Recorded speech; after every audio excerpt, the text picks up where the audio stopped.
శ్రీమాత్రే నమః. అందరికీ శుభోదయం అండి. అందరూ ఏం చేస్తున్నారు? మాకైతే కొంచెం నిన్న నుంచి వాతావరణం చల్లబడింది. నిన్న వర్షం కూడా పడింది. ఈరోజైతే మబ్బుగా ఉంది. అంటే ఇంట్లోపల ఉక్కగానే ఉంటుందండి. బయట వాతావరణం అయితే అంత ఎండగా లేదు. ఈరోజు ఒకళ్ళు నాతో చెప్పుకున్న సమస్య అంటే మన వాళ్ళే, మన సబ్స్క్రైబర్సే. ఆడపడుచు గురించి నేను చెప్పదలుచుకుంది నా అభిప్రాయం. ఒక కూతురు కొడుకుట, ఈ ఆడపడుచుకి పెళ్ళైపోయింది. కానీ పండగలకి ఏమైనా ఇలా వేసంకాలం సెలవులు వస్తే నువ్వు కలుస్తారు కదా, వచ్చినప్పుడు ఆడపడుచు సాధింపు ఎక్కువట. పెళ్ళిలో కూడా కొంచెం సాధింపుగానే ఉందిట. అత్తగారు మంచిగానే ఉంటుందిట. అలాంటప్పుడు ఆడపడుచునంత పట్టించుకోవాల్సిన అవసరం ఏంటంటే, ఆ ఆడపడుచుకు వాళ్ళ ఇంట్లో కూడా ఇంపార్టెన్స్ ఎక్కువట. హస్బెండ్కి చెప్పినా మా చెల్లి ఫీల్ అవుతుంది, పట్టించుకోకు, నువ్వే పట్టించుకోకు, నేను ఏదైనా చెప్తే ఫీల్ అవుతుంది, దానికి తెలియదు అంట. అటు ఇద్దరు ఇంచుమించుగా సమవయస్కులే, ఆడపడుచు ఈ అమ్మాయి. అప్పుడు ఈ అమ్మాయికి అనిపిస్తుందిగా, పట్టించుకోవద్దంటే ఎంత అనిపించడం, ఎలాగా అలా చిన్న చిన్న విసుగులు చాలా ఉన్నాయి. ఏదో వెళ్తే ఏదో అధికారం చెలాయించినట్టు ఉంటుందండి. వెళ్ళాలని అనిపించదు. ఆ అమ్మాయి అన్నప్పుడు అందరూ కలుస్తారు, రమ్మని అంటారు, అలా అన్ని విషయాల్లోనూ ఇంటర్ఫీర్ అవుతుంది. అలా చాలామంది ఇప్పుడు ఉండడం లేదు, కానీ చాలామంది ఉంటున్నారు కూడా. అలా పూర్వం ఉండేవారు, ఆడబడుచు పెత్తనం, అది ఆడబడుచు అర్థమవుడని అలా అనేవారు. ఇప్పట్లో అంత ఎవరు ఉండడం లేదు. ఎవరి సంసారాలు వాళ్ళవి. మరదళ్ళు, వదిన గారులు, ఆడబడుచులు అందరూ కూడా చక్కగానే కలిసిమెలిసే ఉంటున్నారు, ఫ్రెండ్లీ వాతావరణంగానే ఉంటున్నారు. కొన్ని చోట్ల అత్తగారు ఏదైనా మాట అన్నా సాధించినా కూడా ఈ ఆడబడుచులే, అమ్మ నువ్వెందుకు అలా అంటావు, అలా అనకు, వదిన్ని బాధపడుతుంది అని కూడా చెప్తూ ఉంటారు ఆడబడుచులు మంచిగా.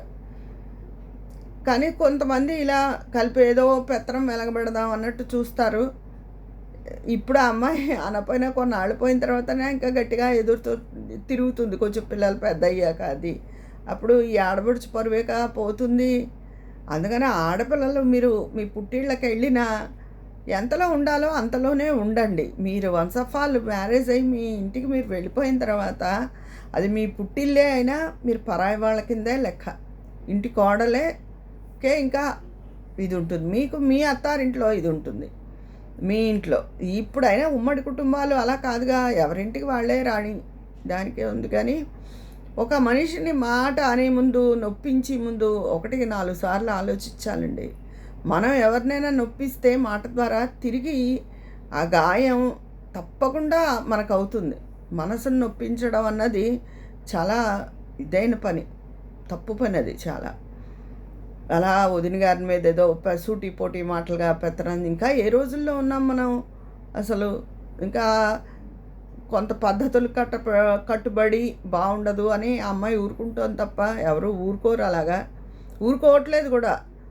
కానీ కొంతమంది ఇలాంటి శాలిటీలు ఉన్నారు. మెతక వాళ్ళని ఎప్పుడూ కొంచెం అణుద్దామని చూస్తారండి ఎవరైనా. అక్కడ ఏ రిలేషన్తోనూ సంబంధం లేదు. భార్యాభర్త కానీ, భర్త నెమ్మదస్తుడైతే భార్య నొక్కేద్దామని చూస్తుంది. పిల్లలైనా అంతే, తల్లిదండ్రులు మెతక వాళ్ళైతే వాళ్ళు ఊరుకోరు. పిల్లల మెతక వాళ్ళైతే కొంతమంది తల్లిదండ్రులను అయితే ఎక్కుతారు. ఒక రకమని కాదు, ఎవరి మెతకైతే వాళ్ళని అణచడానికే చూస్తుంది ఈ సమాజం అని కాదు, ఈ వ్యవస్థలో మనుషులు అంతే అలాగే ఉంటున్నారు. అందుకని ఆ అమ్మాయి చేత నీకేం పడవలసిన అవసరం లేదమ్మా, నువ్వు కూడా పొలైట్గానే చెప్పేసేయి, ఇలాగా ఇలా లేదు, నువ్వు అలా మాట్లాడితే నాకు నచ్చదు అలా అన్నట్టుగా చెప్పేసాయి. ఎవరే ఉంటారు, ఏం దెబ్బలాడట్లేదు కదా. లేదు మీ అత్తగారు మంచివారు అంటున్నారు కాబట్టి ఆవిడ మొహం చూసి పట్టించుకోనట్టు, పెద్ద లెక్క చేయనట్టు ఊరుకోండి, అలా అయినా చేయండి. అది అయితే ఇది వరకు ఒకప్పుడు పూర్వం ఎప్పుడో ఉండేవారు. అప్పుడు బాల్య వివాహాలు జరిగేవి కదా, ఇల్లు పట్టిన మీద ఆడబడుచు ఇలా అని శ్రీపాద సుబ్రహ్మణ్య శాస్త్రి గారి పుస్తకాలు కూడా వచ్చాయి.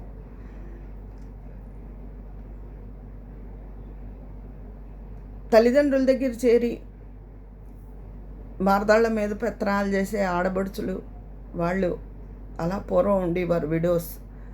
మళ్ళీ అదే మెతక ఆడబడుచుల్ని ఇంటి చాకరీకి పెట్టేసి వినియోగించేసి వాళ్ళకి బోడిగుండు చేయించి ఓ తెల్ల చీర కట్టి రోజు వాళ్ళ చేత వంట చేయిస్తూ నానా చాకరీ చేయించుకున్న ఆడపిల్లలు కూడా ఉన్నారు అప్పట్లో. ఒకప్పుడు కన్యాశుల్కం ఉన్న రోజుల్లో ముసలాడికి ఇచ్చి పెళ్లి చేసి కన్యాశుల్కం ఇస్తారని.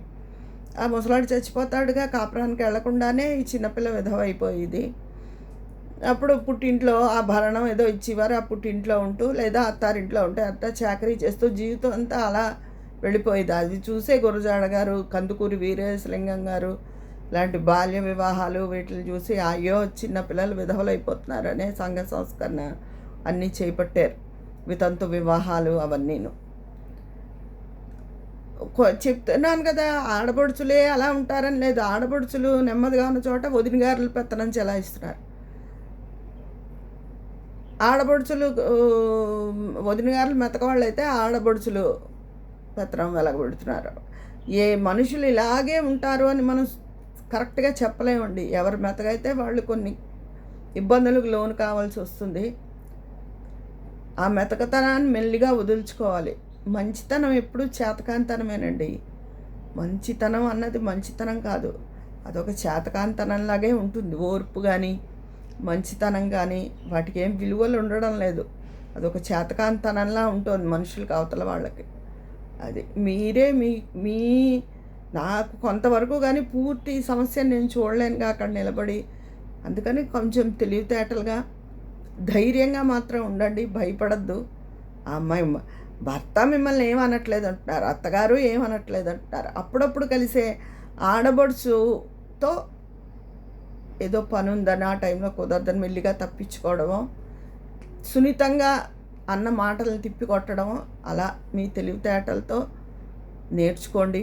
భయపడకండి, బాధపడకండి. బాధ శరీరం మీద ఎప్పుడు చూపిస్తుందండి. మనం మానసికంగా పడ్డ బాధ శరీర అనారోగ్యానికి కారణం అవుతుంది. ఇంకా మీ పిల్లలు చిన్నపిల్లలే కాబట్టి ముందు బోల్డు రోజులు ఉన్నాయి, అనారోగ్యం పాలవద్దు. అలా అదో మనోవ్యధలా పెట్టుకోవద్దు. అదో పెద్ద సమస్య కాదు, ఎందుకంటే అక్కడ భర్త అత్తగారు మంచివాళ్లే కాబట్టి. అది వాళ్ళు కూడా సరైన వాళ్ళు కాదనుకోండి, అది చాలా పెద్ద సమస్య అప్పుడు. అందుకని ఆ అమ్మాయి ఏదో అనే మాటలకు అంత అసలు విలువ ఇవ్వకూడదు. విలువ ఇచ్చినప్పుడు కదా ఏదో వాగింది లేని వదిలేయడం అలా అలవాటు చేసుకోండి అంతే. మీ సమస్యకి అయితే నేను చెప్పే సమాధానం అది. ఎవరైనా అలాంటి ఆడపడుచులు ఉంటే వదిన గారిని అలా అనకండి, బాధ పెట్టద్దు. ఎవరు కూడా అసలు ఎవ్వరు కూడా ఎవరిని మన మాటలతో బాధ పెట్టకండి. అది మహాపాపం. అది నేను ఎన్నోసార్లు చెప్తూ ఉంటాను.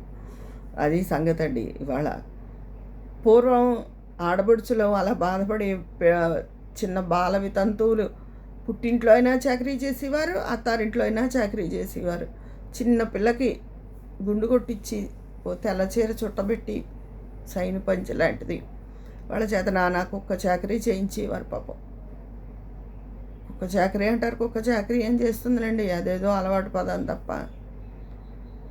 అలా నానా పాటలు పడేవారు. అందుకే వీరేశలింగం గారు వాళ్ళు వితంతు వివాహాలు, బాల్య వివాహాలు రద్దు చేయాలి అని వితంతు వివాహాలు అవి చేశారు. నిజంగా అలాంటి వాళ్ళు ఎప్పుడూ చిరస్మరణీయులు. ఇప్పుడు పరిస్థితులు అన్నీ మారిపోయాయి. ఆడవాళ్లే చాలా దారుణంగా ఉంటున్నారు. లేదా నేను చెప్పాను కదా, దారుణంగా లేని చోట వదిన గారులు కాల్చి తినేస్తున్నారు ఆడబడుచులు మెత్తగా ఉంటాయి. ఏ మనిషి మెత్తగా ఉంటే ఆ మనిషి ఇబ్బందికి గురి కావడం అన్నది మాత్రం ఖాయం. అది అక్కడ రిలేషన్ ఏంటి అన్నది అనవసరం. అది సంగతి అండి. అందుకని నన్ను ఈ ప్రశ్న అడిగిన మీరు బాధపడద్దు, తెలివిగా వ్యవహరించండి. మీ భర్త అత్తగారు మంచివాళ్ళు కాబట్టి ఆ అమ్మాయిని పట్టించుకోవాల్సిన అవసరం లేదు. కొంచెం తెలివి నేర్చుకుని ఈ సమస్యను పెద్ద భూతద్దంలో చూడకుండా ధైర్యంగా తెలివిగా ఉండడం అని నా సలహా. అది ఇదండి ఈరోజు నేను ఆడపడుచుల గురించి చెప్పే టాపిక్. ఎవరైనా సరే ఎవ్వరూ కూడా ఎవరిని బాధ పెట్టద్దు. ఇదే నేను అందరికీ చెప్పేది. మీ అందరి అభిప్రాయాలు కూడా కామెంట్ బాక్స్లో తెలియజేసేయండి. మరి అక్కడ మాట్లాడుకుందామా? ఉంటాను. మీ స్నేహితురాలు విజయాపన్నాల.